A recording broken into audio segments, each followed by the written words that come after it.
All right, hey, what's going on? You got your boy Mason Man Augustone. I'm gonna go ahead and do a fresh one off of Friday. Let's see, what was Friday? Oh, the 12th, I guess. Yeah, Friday the 12th. Court appearance, which was interesting. I guess it was another pretrial conference. Honestly, I don't know what the fuck these people got on their minds. But real quick before I get going on that, I figured I'd go ahead and do a little sound play here with some of this stuff, being that I got the tuner all set up, and show you guys some cool. Take a look and see what sound looks like, right?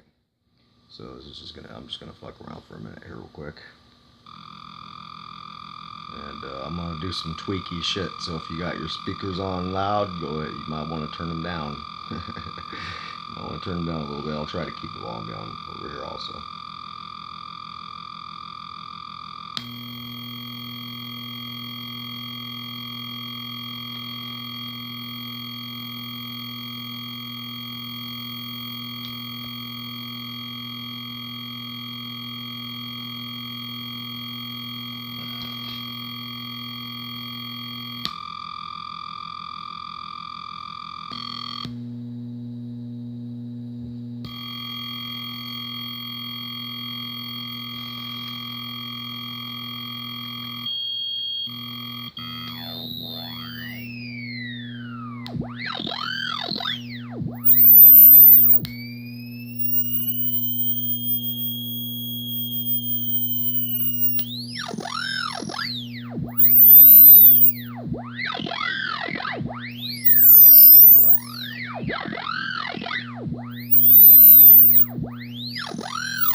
know if you see the little spirals going on, all the little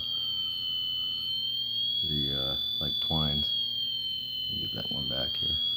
They're like ribbons.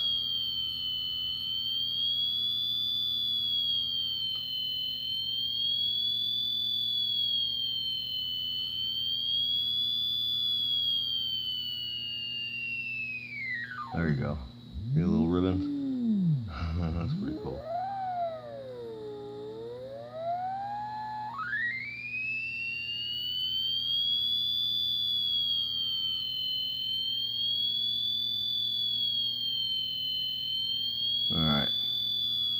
Alright, let's get to it. Friday. Okay, so before I whip this out, let's see, Friday, what was it? I think it was Monday, or that was Tuesday, that I had gone in for the last episode that I made a video about. Let's see, and I think one of the things that I had noticed when I was making that video last time was how towards the end, and I had made an objection to the judge, and Mr. Otero had come up and said, "Oh, Your Honor, I think I can, make this quicker." He says something, I think, well, I'll be able to save us a lot of time, he says. And see, he comes up to me and he's talking to me and interrupt me, And as he's talking to me and I'm talking with him, there was the voice in the background of the other public defender, Yahoo guy, whatever, I don't even know what his name is. And you hear him in the background, and he's speaking to Otero, and he says, "Oh, well, we're gonna come back Friday and see if we can go ahead and just call or declare a doubt, right?" And I didn't notice it at the time, of course, during the court proceedings.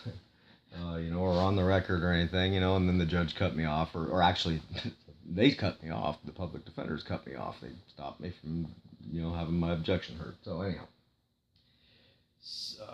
so come Friday, it was an interesting day. It was an interesting day because the boss man over at the public defender's office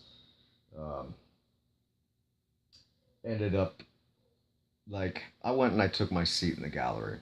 And, I opened up my case and started, kind of just going over all flashcard kind of stuff, just so I had stuff fresh on my mind, for when they called me. And so I'm sitting there looking through all my paperwork, and this guy, he's the head, boss, honcho guy over at the public defender's office. And the guy is a freaking evil bastard, right? And the last time I had to deal with him, he was being a real, prick about things. We were in the hallway, and he was, like, trying to freaking, like, it was as if he was like trying to make me his dog and get me to heel down at his knee, with the leash, like when you see people training their dogs walking down the, sidewalk, and they're like, heel, and get them at the knee. This is what the guy was like. His body language, just the way he was talking, the way he was moving, like, if I stepped back because he was a little too close, he'd kind of, like, rubbish, like, get his, like, try to put his dumb, and I said, "Dude, man, you ain't got nothing to do with me, dude. You're not representing me." "Oh, yes, I am." This guy was a real dick. And it was my first arraignment, or maybe it was my second appearance, long ago. And he actually wound up raising his voice and saying, "If you're not going to cooperate," and so that all the guards came over, like 2 or 3 of them came walking over because he raised his voice as if I was causing a big scene, right? Anyhow, long story short, he interrupted me while I was going over my flashcards, whatnot, not cards, but what I mean. I was just getting my mind refreshed, and he interrupts me, and he drags me out in the hall and pulled the same bullshit. I had no reason to talk to this guy whatsoever, I mean, I actually told the bailiff in the courtroom. I said, "Hey, listen, I'm a peaceful guy, I'm harmless. If this guy's out in the hallway and he starts raising his voice as if I'm causing a problem, it's not that. He did this last time so that you guys would come, intimidate me." I told him, I says, "It's not me coming at him wrong. He just does that." And so I let the guy know, what have you, and sure enough, the guy was pulling that same old shit. And I finally said, "Dude, you know what? You're a stalker, dude. You got to get away from me, man. I don't need to be talking to you." "Oh, yeah, you need to." I says, "Listen, Otero's handling my case, man. That's who I'll talk to." And it was good because there was a couple of regular street cops out there in the hallway, and they saw the whole situation. Not that they were on my side, but at least they were there to see how things were taking place, and that I wasn't being a dickhead, you know.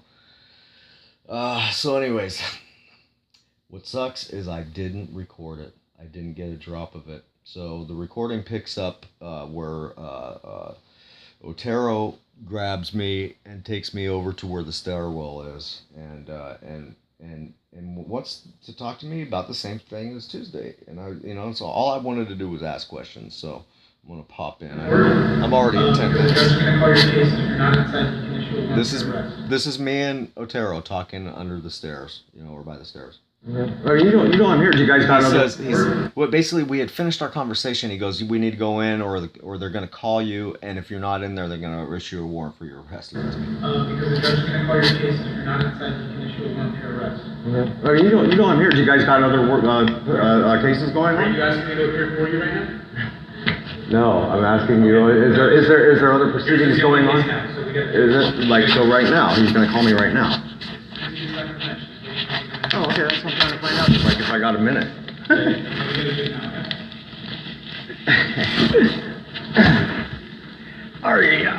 Shit.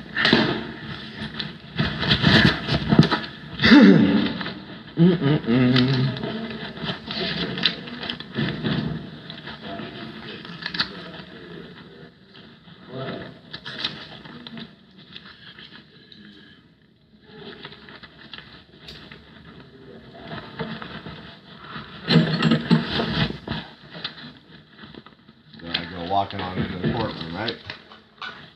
Now this voice recording right here that I got is a 20-minute long recording, okay?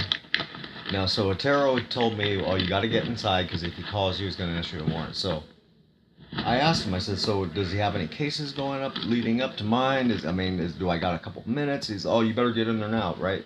Again, interrupting me. I had all my paperwork kind of spread out so I could go over it with him. And then he tells me, oh, you got to go inside. So this is twice now that they interrupted me while I was trying to refresh my, get my head together. So I go head on in the courtroom. And the court is in recess.